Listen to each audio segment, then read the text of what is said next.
बोले करो ना, हरे कृष्ण हरे राम चोखा मेला के कल आप कथा सुन रहे थे कि गांव वालों ने चोखा मेला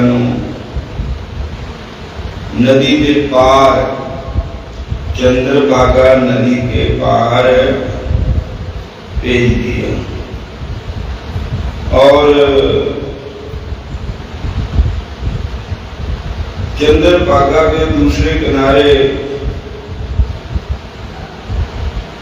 एक छोटे से पांडुरंग मंदिर में चोखा मेला और उनकी पत्नी सेवा करने लगे।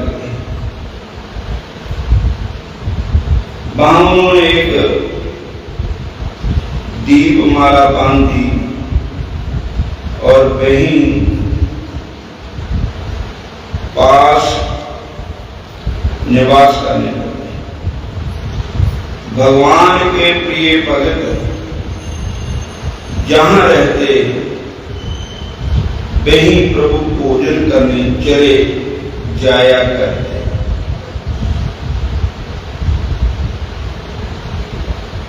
जहां भगवत संत है, भगत है, वैष्णव है, वही भगवान है।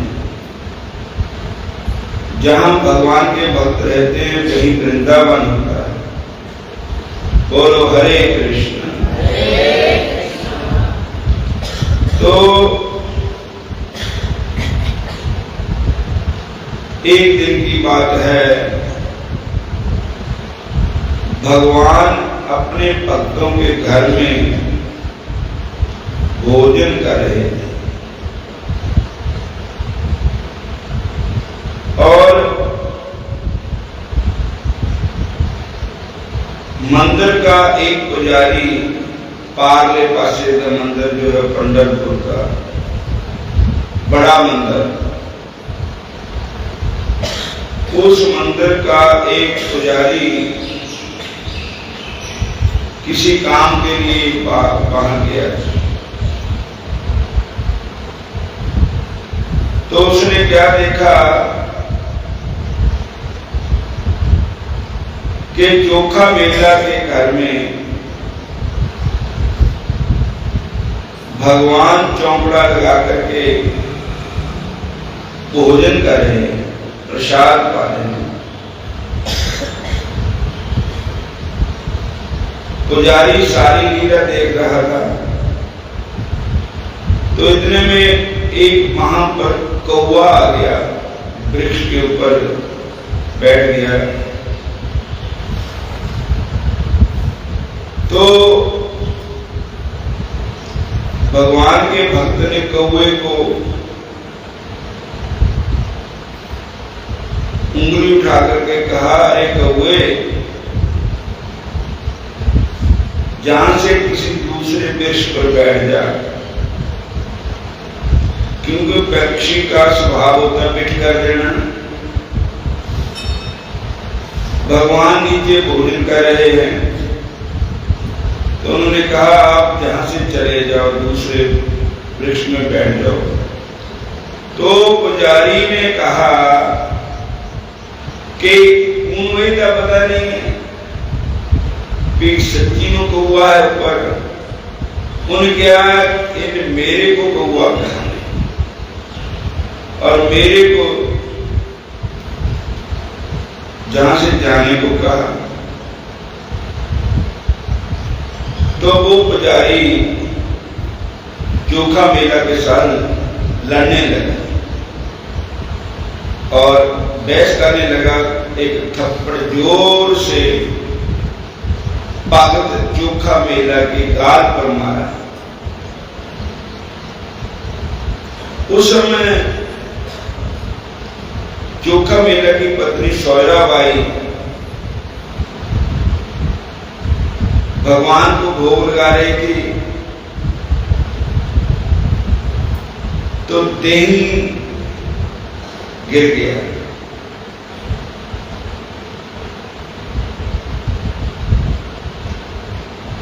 उधर पुजारी ने कहा कि ये दोनों इकट्ठे हो गए पति पत्नी, मेरे को मारना नहीं। हरे कृष्ण। वो दौड़ा आया बड़े मंदिर में, तो वहां क्या देखा, भगवान श्री कृष्ण का एक गाल जिस पर चपेट मारी तक थी भगत के, लेकिन मुंह सुध गया बंके बिहारी का। बोलो हरे कृष्ण। बंके बिहारी का मुंह सुध गया और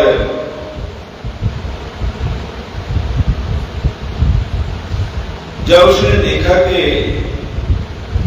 भगवान का मुंह सूजा हुआ है,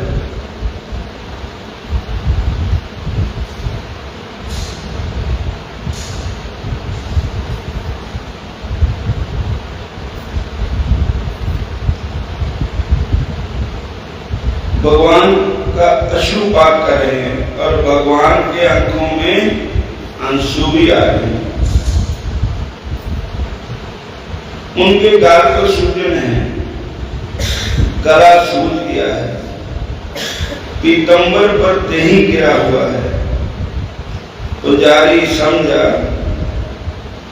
गया कि मेरे से बहुत भारी अपराध हुआ है, गलती हुई है।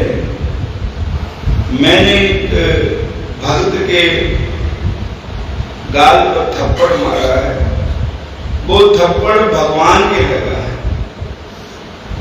बोलो हरे कृष्णा। और भगवान ने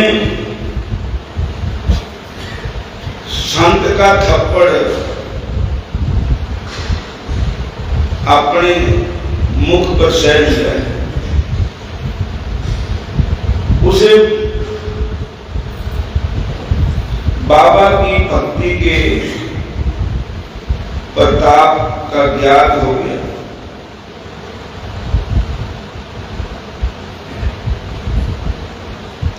भागता हुआ आया और उस चोखा मेला जो संत थे भगत भगवान के, उनके चरणों में गिर कर माफी मांगने लगे।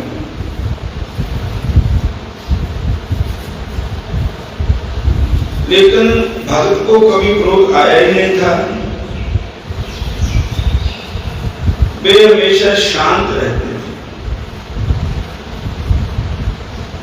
बाद में अनेक उपाय करके भी प्रभु की सूजन दूर ना हुई, तो संत चोखा मेला मंदिर में जाकर प्रभु से जा निपटे। चोखा मेला को जब पता लगा कि भगवान का मुंह सूजा हुआ है,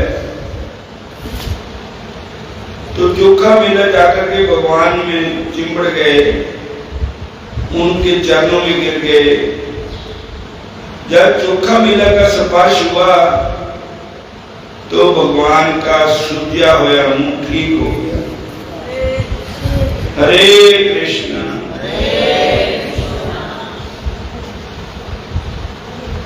आज हम भी श्री भगवान जात पात का भेद नहीं मानते, वे तो प्रेम के भूखे हैं। और भगवान किसी की जात पात मजहब कौम नहीं देखते, भगवान का भक्त का प्रेम देखते हैं।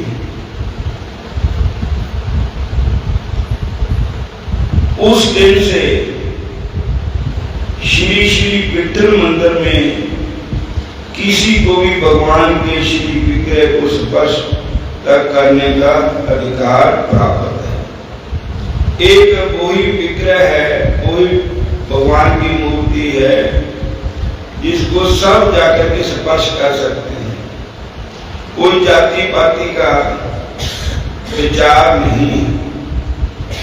जितम प्यानु पुत्र प्यारे भगत प्यारे श्याम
उन संतों के पिंड का नाम है मंगलवेढ़।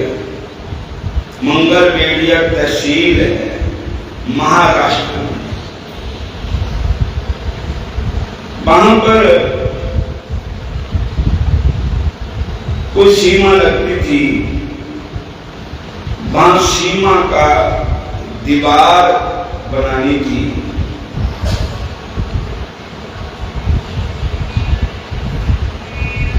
तो वहां मजदूर चाहिए थे।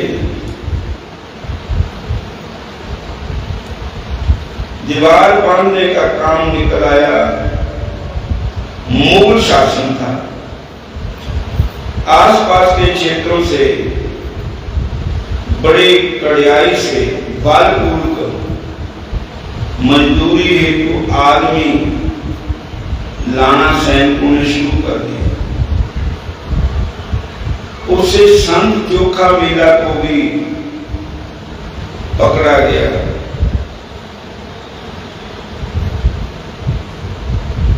आप कहने लगे हमको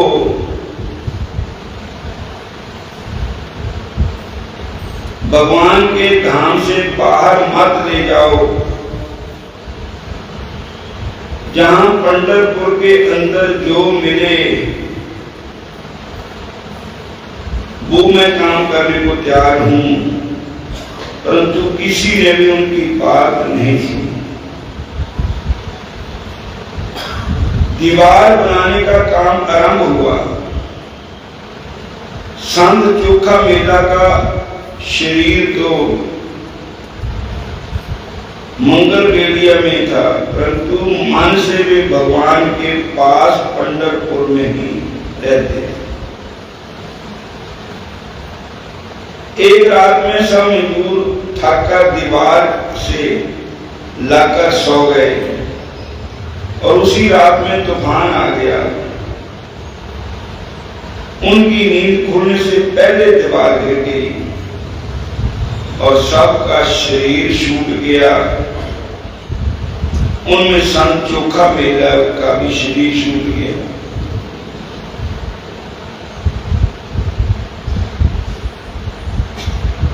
हरे कृष्णा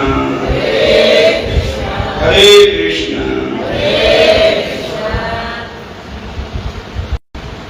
सब परिवार एवं संतों को बहुत दुख हुआ। नामदेव जी उस समय महाराष्ट्र में नहीं थे, वो पंजाब में आए हुए थे।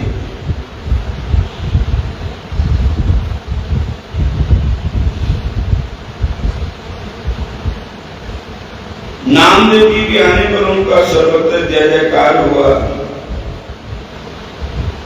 वहां सब संतों के दर्शन नामदेव जी को प्राप्त हुए, परंतु नामदेव जी सब की कुशल से पूछने लगे।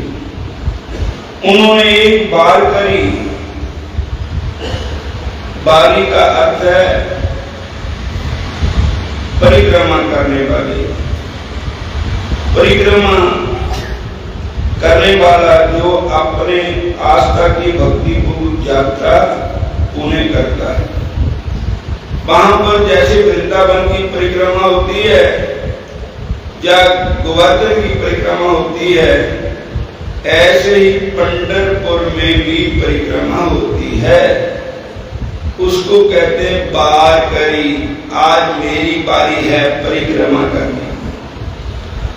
तो उन संतों के संप्रदाय का नाम पड़ गया बार करी संत। बोलो हरे कृष्णा, धन्य धन्य चारण चलत तीरथ को, धन्य धन्य चारण चलत तीरथ को, धन्य गुरुदेव जी नाम सुनायो, धन्य गुरुदेव जी नाम सुनायो, मदन गोपाल शरण तेरी आयो,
कहने लगे महाराज उनकी तो डेथ हो गई।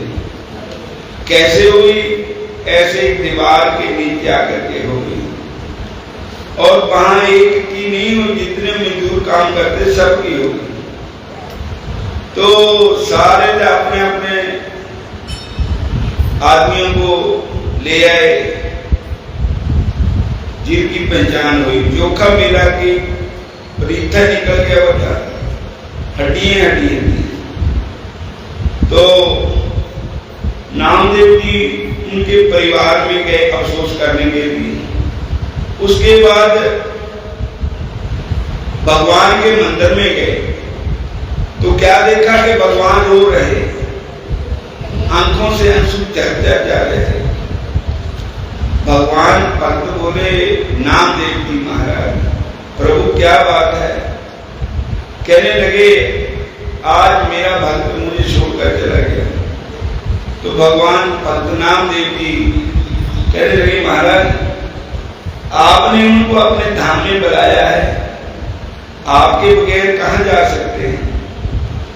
भगवान का हुक्म हुआ कि पग चोखा मेला की शरीर तो खत्म हो गया है, हड्डियां उड्डियां जो है वो इकट्ठियां करके ले आओ तो मेरे मंदिर के सामने ना उन्होंने समाधि बना,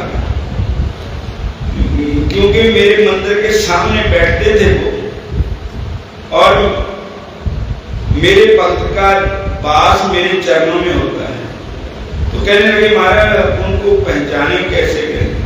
कहने लगे, उनकी हड्डियों से राम नाम की ध्वनि आई। तो चोखा मेला की हड्डियां से भी राम नाम की ध्वनि आ रही थी और सुगंधी आ रही थी उनके शरीर से। तो भक्त अब जिसकी जमीन थी वो मंदिर का हेड पुजारी था, उनको कहा कि भगवान का हुक्म हुआ है कि आप हमको चोखा मेला की समाधि बनानी है मंदिर के सामने, कुछ जमीन दे दो। तो उसने इनकार कर दिया कि मैं नहीं देता हूं जमीन। आखिर संत भक्त नाराज हो गए। उन्होंने कहा, उन्हें एक शर्त रखी कि पीछे इन्हें पीछा छुड़ाना है, उनके जितनी जमीन दूंगा उतना सोना दूंगा। लेकिन ये भक्त सारे भगवान के ऐसे प्रेमी थे कि सोना कहां से लाना था, वो तो सारे राम नाम के अमीर थे, पैसे के में गरीब थे। लेकिन उस भक्त ने नहीं दी। तो भगवान ने कैसे लीला रचाई? क्या लीला रचाई? जब जिसने सोना मांगा था, जब वो रोटी खाने लगा तो उसकी रोटी सोने की बन गई, खाएगा कैसे? पानी को हाथ लगाया, सोने का बन गया। खीर को पीने लगा तो खीर सोने की बन गई। जो सब्जी को हाथ लगाया तो सोने की बन गई। अब जिसको भी हाथ लगाए सोने की बन जाए। तो टेढ़ सोने ना तो भरना नहीं, टेढ़ तो रोटी ना नहीं भरना है। फिर भूखा मन लगा, सोना ही सोना को नजर आवे, तो फिर उसने अपनी गलती कबूल की। फिर भगवान श्याम सुंदर पंडरीनाथ भगवान के चरणों में गिर गया और कहा, महाराज जितनी जमीन लेने ले लो। और आज भी पग चोखा मेला की समाधि भगवान के मंदिर के सामने है, तो आज उनका नाम अमर है। जैसे गुरु तेग बहादुर साहब जी ने गुरु ग्रंथ साहब जी की वाणी में कहा है, नाम रहो साधु रहियो गुरु गोविंद, कहो नानक के जगत में किर जपियो गुरु मंत्र। नाम रहो, इस संसार में नाम किसका रहा? भगवान का। दूसरा नाम किसका रहा? भगवान के भक्तों का। तीसरा नाम किसका रहा? गुरु महाराज का। नाम रहो साधु रहियो गुरु गोविंद, कहो नानक के जगत में किन जपियो गुरु मंत्र।